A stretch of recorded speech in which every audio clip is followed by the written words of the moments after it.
একে একে সবাই আসে, আমার সন্তান আসে না, আমার স্বামী আসে না। স্বামীর নাম শুনলে আমার বুকের ভিতর কেমন জানি করে। আমি কত আদর করে, কত যত্ন করে তার জন্য জামা বানাইছি।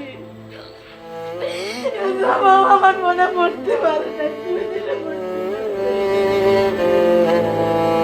মেয়ের বই খাতা আর জামা কাপড় বুকে জড়িয়ে আজও কেঁদে বুক ভাসান মা। সময় পেরিয়েছে 1 বছর, কিন্তু শোকের ভার কমেনি তিল পরিমাণ। 13 বছরের সামিয়ার মৃত্যুর রহস্য এখনও অন্ধকারে, আর সেই অন্ধকারে যেন হারিয়ে গেছে তার পরিবারের ন্যায় বিচারের আশাও। 2025 সালের মার্চে সামিয়াকে কুমিল্লার লাকসাম ইকরা মহিলা আবাসিক মাদ্রাসায় ভর্তি করেন তার মা শারমিন আক্তার। সেখানে 7ম শ্রেণীর শিক্ষার্থী ছিল সামিয়া। ভর্তির মাত্র 1 মাসের মাথায় ঘটে সেই মর্মান্তিক ঘটনা। 2025 সালের 17 এপ্রিল গভীর রাতে মাদ্রাসার 5 তলা ভবনের নিচে গুরুতর আহত অবস্থায় উদ্ধার করা হয় সামিয়াকে। প্রথমে স্থানীয় হাসপাতালে নেওয়া হয়, পরে অবস্থার অবনতি হলে তাকে ঢাকায় পাঠানো হয়। পরদিন চিকিৎসাধীন অবস্থায় তার মৃত্যু হয়। রূপায়ণ lake castle, welcome to the land of piece. মৃত্যুর আগে চিকিৎসাধীন অবস্থায় দেওয়া বর্ণনায় সামিয়া জানায়, বোরখা পরা একজন তাকে ডেকে নিয়ে যায়। এরপর কি ঘটেছিল তার ভাষ্য অনুযায়ী তাকে ধাক্কা দেয়া হয়। কালো বোরকা পরে একটা মেয়ের মতন কি বলে আসি ওর সাথে যাইতে, কোথায় ওর সাথে যাইতে জানি না, ও ধাক্কা দিছে? আমাকে ধাক্কা মারছে। রেকর্ড করে রাখা ওই বক্তব্য ঘিরেই সন্দেহ দানা বাঁধে।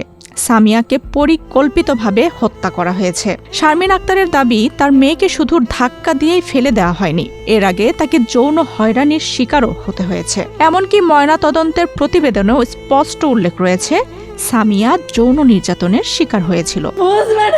উঠে বলছিল আমার মেয়ে ধর্ষণ হয়েছে, ধর্ষণের শিকার, আমার মেয়েকে রেপ করা হয়েছে, এটা তারা পরিকল্পিতভাবে হত্যা করছে। এই কাজ করতে পারে না। আমার মেয়ে এই রুম থেকে ওই রুমে যাইতো না, রাত্র হইলে ওয়াশরুমে একা একা যাইতো না, আমার উঠায় দাঁড় করায় বসায়, তারপরে আমার মেয়ে ওয়াশরুমে যাইতো। আমার মেয়ে কেমন করে ছাদে যাইবে? আমার মেয়ে তো দিনের বেলাও একা একা ছাদে যাইতো না। তবে মাদ্রাসা কর্তৃপক্ষের দাবি ভিন্ন। তাদের ভাষ্য অনুযায়ী রাতে মাকে ফোন করে বাড়ি যাওয়ার কথা বলেছিল সামিয়া। পরে আবাসিক ভবনের জানালার গ্রিল দিয়ে পালাতে গিয়ে নিচে পড়ে যায় সে। আমার ছাত্রী মাদ্রাসা থেকে পালাইতে গিয়ে পড়ে দুর্ঘটনার শিকার হয়ে মারা গিয়েছে, সে মৃত্যুবরণ করেছে। সেজন্য আসলে সামিয়ার জন্য আমার কলিজা সবসময় ফাটে। সে আমার মেয়ে মারা গিয়েছে, আমার সবসময় তার জন্য কলিজাটা যেন ফাটিয়ে দেয়। কিন্তু মাদ্রাসা কর্তৃপক্ষের সেই ব্যাখ্যা মানতে নারাজ সামিয়ার পরিবার। তার মা শারমিন আক্তারের অভিযোগ, এটি কোনো নিছক দুর্ঘটনা নয়, পরিকল্পিত হত্যা। তিনি দাবি করেন, ঘটনার পরপরই মামলা নিতে গড়িমসি করে পুলিশ। একাধিকবার থানায় গিয়েও মামলা করতে পারেননি। পরে উপজেলা নির্বাহী কর্মকর্তার হস্তক্ষেপে ঘটনার 10 দিন পর হত্যা মামলা দায়ের করা হয়। তবে সেখানেও অভিযোগ, মাদ্রাসার সুপার, শিক্ষক ও দারোয়ান সহ যাদের নাম উল্লেখ করতে চেয়েছিলেন পুলিশ তা গ্রহণ করেনি, বরং অজ্ঞাতনামা আসামিদের বিরুদ্ধে মামলা নেওয়া হয়েছে। সকালবেলা সন্ধ্যেবেলা ফোন দিছি, ওরা ফোন ধরে নাই। পরে ওর এক বান্ধবীর কাছে শুনলাম, পরে বড় হুজুরের কাছে, মোহতামিনের কাছে আমার মেয়ে সাইরবার গেছে। মোহতামিনে আমার মেয়েরে ছুটি দেয় নাই এবং কি আমার ফোন দেয় নাই। সকাল হওয়ার আগে আগে আমি আমার মেয়ের এই অবস্থায় এই খবর শুনি যে আমার মেয়ে এরকম এরকম হয়েছে। তার বোনের কাছে বলছিল যে হুজুরগুলো কেমন কেমন জানি লাগে, হুজুরগুলো এরকম এরকম, বড় হুজুরের দিকে তাকালে ভয় ভয় লাগে, কুকুর কুকুর লাগে। এখানে কথা বলতে পারে না আপু, এখানে ম্যাডামেরা ফোন হাতে দিয়ে দাঁড়ায় থাকে।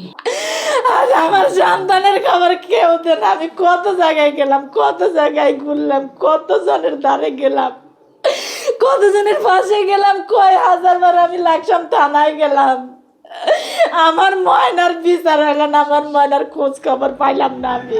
সামিয়ার যৌন নির্যাতনের বিষয়টি ময়নাতদন্তের প্রতিবেদনে উল্লেখ থাকা সত্ত্বেও পুলিশের পক্ষ থেকে এখন পর্যন্ত কাউকেই গ্রেফতার করা হয়নি। এমনকি তদন্ত প্রতিবেদনও জমা পড়েনি এই 1 বছরেও। সামিয়ার মায়ের প্রশ্ন, যদি যৌন নির্যাতনের প্রমাণ থাকে তবে কেন দোষীরা এখনো ধরাছোঁয়ার বাইরে? আমার মারা যত্ন করি।